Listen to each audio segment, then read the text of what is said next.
Now you can come back up. This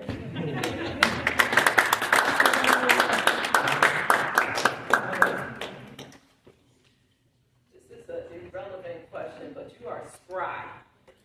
You ran up here. What do you do to keep yourself so spry? I spent a lot of time out on the Appalachian Trail. In fact, we're going to be leaving a week from today for our annual week on the Appalachian Trail. I've been doing it virtually every year since 1972. Wow. I've missed 2 years. Go out for a week, hike the Appalachian Trail, 50 pounds of beer on your back, climb the mountain. And also I do more local things. The Acme is a mile away from my house. I always walk to the Acme, put the pack on my back, whatever fits in there. Used to be able to fit $100 worth of food in there. Now it's only $50. Somebody should do something about that inflation.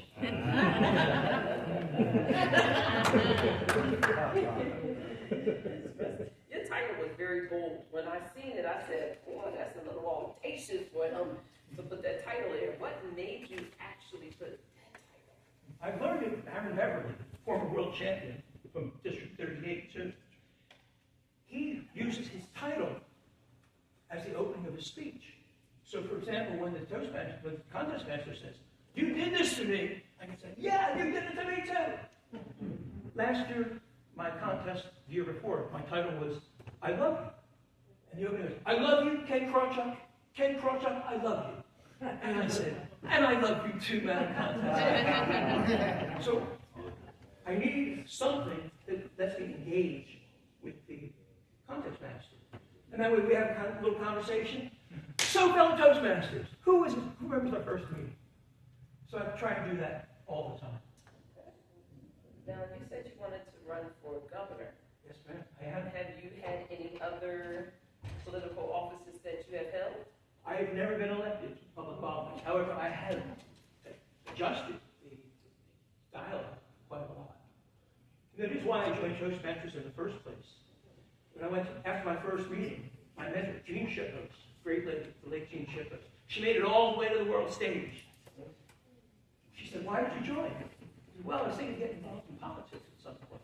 She said, "Then you are going to get up for table topics every meeting. You're going to be up there first." 11 months after I joined, I was competing at district. Jean Shippos did that. More than any other Toastmaster would be the speaker after that. Now, remind us, how long have you been a Toastmaster? 10,300. For those who need the, I don't want to call it the dummy book, but for like me, so how many years has that been? I have to do the math in my head. Let me see. It was November 1st, 1997. Okay. So that would be 28 and a half years. 28 years of government. Now, besides trekking up the abolition, did I say that right? That sounds very wrong. But besides doing that, what other traveling do you do? The Appalachian Trail. I travel all the time. That's one thing I love about running for governor. I can travel the state. It's a real pretty state. Plus, I have a cyber truck that drives itself. I'd say, "Get me there," and it goes. But my wife and I go camping all the time. As I said, we've got a trip coming up. She and I met on a camping trip. We spent most of last summer camping. We're at the Idaho Rockies, on Puget Sound, on the shores of Lake Erie. We just travel all the time. We just love it. My wife and I are made for each other. We met on a camping trip. I said, "I'm still married to my first wife." Our kids pick on us. They say, "All our friends' parents are divorced, separated. What's wrong with you guys?" True. Now, during all of your traveling, do you have the opportunity to visit other Toastmasters? I do. If there's one in there, I always stop in on it. But I do that with business travel as well. So I've been all over the country with various Toastmaster clubs. And it's nice because I always have a couple speeches in the back. That's what I was going to ask you. So tell us about one of your experiences. Oh, boy. I guess this one was in New Hampshire. And I gave my mom's speech. You hear my mom's speech? No matter where you go. No matter where you go, I knew somebody, I'm going to find out what you did. That's the heart of the speech. But I gave into it. There's a couple of people in the back who were actually crying. Oh, was the speech that bad? When my wife is there, she can't help but cry because I tell the story of my mom. My mom said, "St. Stella, they call me." Now, once you become the governor, what will be your connection to Toastmasters? What will you do as far as we are concerned? Well, you know, there's an I've already got that covered. Because in the Libertarian Party of Pennsylvania, there is a tradition in there. Every time that I say the word Toastmasters, everybody drinks. I'm known as Mr. Toastmaster. We've done model club meetings at our conventions. In fact, Tim Tilson was there at ours just, last year? Yep. We've had Art doing all sorts of people. So I always have demonstration meetings all over the place. And at our one last year, the lady who was in charge of the demonstration meeting, she goes, "How many of you have heard of Toastmasters?" Every hand in the room goes up, a couple hundred hands. She's like, "Where do you know about it?" So I goes, "Ken!" They call me a missionary for Toastmasters. All right. I don't see that changing. I love that. I love that part of it.